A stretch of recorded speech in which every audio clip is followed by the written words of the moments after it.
What's up, XRP family? Thank you for joining the video for today, guys. We have very interesting news. So this is a document SEC response to defendants letters response Pierce and Roisman. So this is actually the response on a motion filed to actually dismiss the case from Brett Garlinghouse and Chris Larson regarding a statement Pierce and Roisman made. So basically what this is about, guys, I'm gonna walk you through this document. We can talk about it. I'm not a lawyer, guys, so I don't understand everything. I just gonna point out some points which I think is very interesting. So Pierce and Roisman made a statement, and Brett Garlinghouse and Chris Larson actually say that these statements from these two people actually back up our motion to dismiss this case, because Pierce and Roisman said some stuff and it actually backs up the Ripple defendants. So let's take a look, guys, what happened. Plaintiff Securities and Exchange Commission writes in response to the July 19 letter filed by defendants Bradley Garlinghouse and Kristen A. Larson, and the letter filed by defendant Ripple Labs. In this action, the SEC alleges that Ripple and the individual defendants violated Section 5 of the Securities Act of 1933 by obtaining billions of dollars from public investors via unregistered offers and sales of a cryptocurrency called XRP. So now they are calling it a cryptocurrency. This is the first mistake that they make here. So okay, let's continue. The SEC also alleges that the individual defendants aided and abetted Ripple's violation of that statute. Now, guys, I want you to remember something very significant, okay? This is a very big show. And second, Ripple was with the SEC from the beginning, clearly shouting and asking for guidance in regulation. Remember, in 2018, in 2017, in 2016, you can find interviews of David Schwartz, Brett Garlinghouse, that they all seeked the guidance of the SEC and what to do in terms of regulation. Now, this is the first thing. This is the major thing that we have to consider here, because that is what this is all about. Okay, let's continue. The individual defendants now argue that a July 14 statement by SEC Commissioner Hester M. Pierce and Elad L. Roisman's statement supports their motions to dismiss the SEC's claims of aiding and abetting. Ripple similarly argues that the statement saves Ripple's argument that because the SEC has not issued regulation governing cryptocurrencies, the Constitution bars the court from applying Securities Act Section 5, a strict liability statute, to Ripple's otherwise unlawful conduct.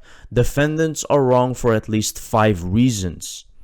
Now, they give 5 reasons here why Ripple is wrong about these statements.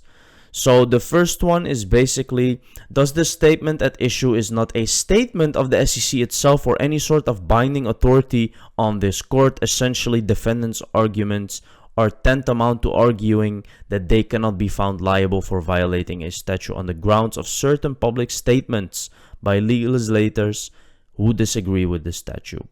Now, the problem here is, guys, that clearly here they say, let's take a look at this, because they said you cannot take statements. They are not official, okay? This is what they say, that the statements are not official. But then here, defendants' arguments based on statement ignore that the SEC itself, through a vote of the 5 commissioners and other SEC commissioners and officials, have repeatedly warned those who sell digital assets. So look what they say. They say that they warned them. How did they warn them? They made statements. But above, they said that statements cannot be taken as a official argument.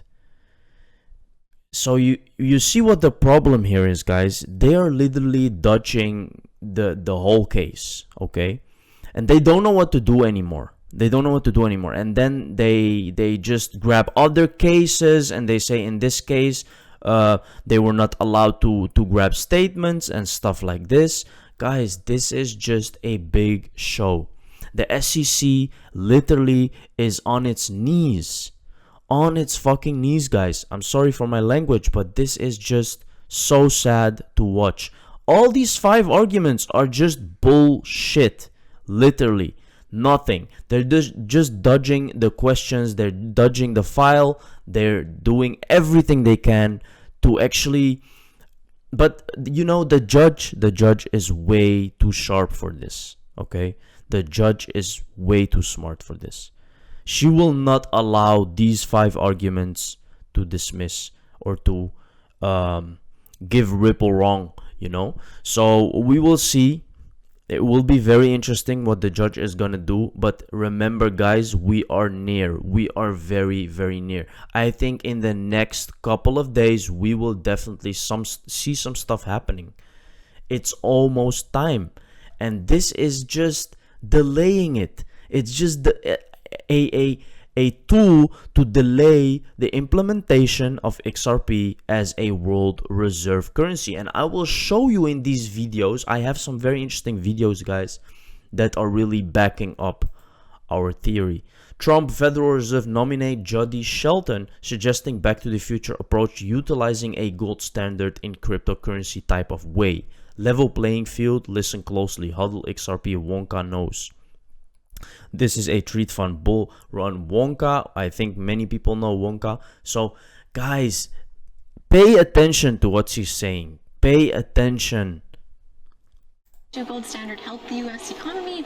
Can you talk a little about your thoughts on that? Well, I would say I don't see it so much as returning, but more of a back to the future.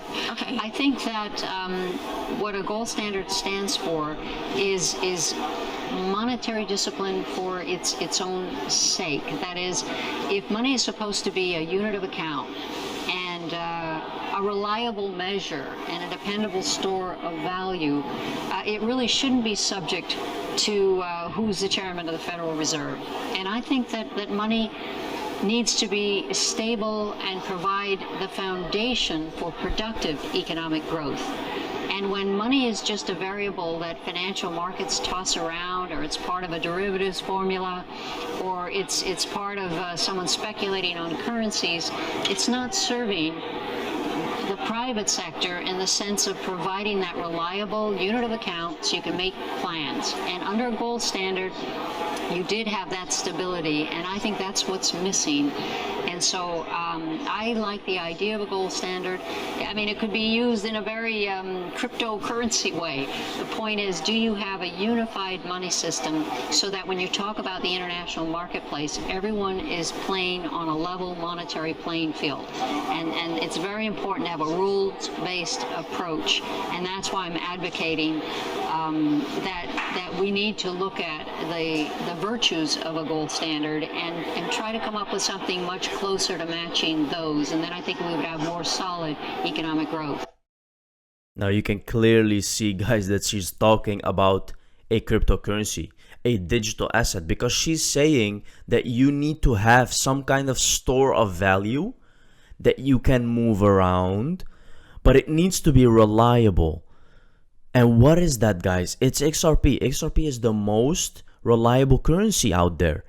It can be used to make transactions in a very efficient way. It is green for the environment. It is a store of value. So it has all these aspects what she is talking about. And you can bridge currencies with it. So here you can see another woman which is in a very high position talking about this in the same way. Now I will show you more, guys. I will show you more. This is an official tweet from Mr. Poole. If you read it backwards, it's saying the end is coming. And Mr. Poole is always right, guys. The end is coming. It's been real, but can't wait for this show to be over. So guys, we are just waiting for this show to be over. Let's take a look at what this woman is gonna say, because this is very interesting, guys. Well, if you look at the planning and the design and the competition, it's fluid right now. You know, there's competition over what the design will be. It was very interesting. I won't bore you with all the details, but I had an incredible experience in Denmark a year ago, and I was trying to figure out what's going on in Denmark. they had one of the tech firms in Denmark was being paid by the U.S. Navy to come up with a chip that could be implanted in the human body that would integrate with Ripple. Yeah. So Ripple is a crypto, and it's one that's gotten a lot of promotion from the American establishment, in my experience, just my impression. So why is the U.S. Navy paying a Danish tech company to come up with an implantable chip that will integrate with Ripple? Exactly. Now you see, guys, it's very obvious. You can see, guys, there is proof out there, and just the people who don't want to see it, they don't see it. She says that a company, a fintech company, was creating a chip to integrate with the Ripple currency, with XRP, because they already know that it's gonna be the world reserve currency, guys. Wake up. This is the game that they're playing. They're not gonna tell you until it happens, and you're still not gonna know. You think you're just paying or you're just doing anything. This is Stranglo, and this is crazy, guys. We're working on something exciting that is going to transform payments and fintech. Stay tuned. RippleNet blockchain crypto. This is Stranglo. They are operating in the East, Southeast Asia mainly, and they cover around like 40-50% of payments in Southeast Asia, and it's really big, and they're using RippleNet. Here they are like loading, and you can see that they are gonna implement something new, guys, for their customers. So you can clearly see it's already working, it's already happening. Here we have another one. When you hear all these discussion about CBDCs, you never hear anyone, how are you going to settle intercontinental payments? I'm here to tell you that they're going to be settled by a world reserve currency that is going to come from BIS, World Bank, IMF, or somewhere. Let's take a look. Now let's look at CBDCs. The central banks are all saying, yes, the CBDCs will be the third liability on our balance sheet. It's legally, it is a liability. And so what we want is we want to have these cross-border payments where somebody in the US can transfer money to somebody in Ireland, somebody in Japan, to the tune of, say, $1,000. That transaction is going to have to be settled too, because the bank money itself is a liability. It's a liability to the Fed in the US, and it's a liability to, let's say the Bank of Japan in Japan. So that transaction, when you send $1,000 of reserves or central bank digital currency, US, to Japan, Japan's not going to take on that liability for no reason. That transaction is going to have to be settled. How is that transaction going to be settled? And the answer is, same answer. You can settle it in gold, or you can settle it in a world reserve currency that ain't the US dollar. It's going to have to be something else. But when you hear all these discussions about central bank digital currency, you never hear anybody saying, how are you going to settle those intercontinental transfer payments? How are those transactions going to be settled? And I'm here to tell you that the answer is going to be, it's going to be settled by a world reserve currency that's coming out of, like you said, the Bank for International Settlements or the World Bank or the IMF or something. But it's going to be a reserve currency that enables a top dog bank. It's like the BIS. I'm going to use the BIS as the example. The BIS would then be the top bank, and you wouldn't be able to bankrupt the BIS because it'll be able to issue as much reserve currency as it wants, and the subsidiaries in the system will then be the central banks. And so then you'll have the legal subjugation of the Federal Reserve to the top dog bank, because you're going to have to settle those central bank digital currency transfers one way or the other. And that's one of the things nobody's ever talking about in the CBDCs. But that's how I see this playing out. Now, it could play out a lot of ways. I could be wrong, but the settlement question is going to have to be answered. And it's not even being asked right now. Very clear, guys. Very clear. Very obvious. And this is really true. They are talking about CBDCs. They're talking about all this stuff, but they're not talking about what are they gonna use to make these payments. What is the technology that they're gonna use? And they're not talking about it. And no one is asking these questions. except for the XRP community, which because we know where we're heading, right? And that is now the big issue, that people do not want to see this. But it's very clear to me. Imagine you make a cross-border payment, guys, in a CBDC form. Exactly what this guy said. Another bank is not gonna hold another bank's currency, even if it's a digital asset. There has to be something in between. And what is the something in between? It has to be XRP, because XRP can bridge assets. XRP is a reserve currency. It is an asset that is very efficiently green. It has all the aspects, guys. If you're not seeing it by now, you are blind. Thank you for watching this video, guys. I hope you found value in this video. If you have any questions, comment below. Thank you very much. Don't forget to subscribe. See you in the next one.